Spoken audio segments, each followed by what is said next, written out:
আমি আজকে গরুর গোশত রান্না করছি। তো পেঁয়াজ কুচি এখানে দিয়ে পেঁয়াজটা ভাজা হওয়ার পর তারপর আমি আদা বাটা, রসুন বাটা, হলুদ, মরিচ, ধনিয়া সব একসাথে দিয়ে মশলাটাকে ভালো করে কষিয়ে নিচ্ছি।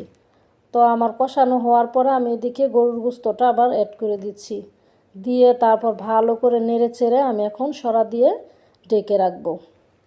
তারপর হচ্ছে গিয়ে আবার সরা খুলে আমি একটু পরে পরে নেড়ে নিচ্ছি। তো আমার কষানোটা কিন্তু হয়ে গেছে। তো এখন আমি পরিমাণ মতো আবার একটু ঝোল দিয়ে দিচ্ছি। ঝোল দিয়ে নেড়ে চেড়ে সুন্দর করে আবার কিছুক্ষণের জন্য আমি ঢাকনা দিয়ে ঢেকে রাখবো। এই ঢাকনা দিয়ে আবার ঢেকে রাখছি। তারপর হচ্ছে গিয়ে মাটির চুলায় যে রান্না কিন্তু খেতে অনেক সুস্বাদু হয়, কিন্তু কষ্ট হয় রান্না করতে, অনেক কালি লাগে শুধু হাতে।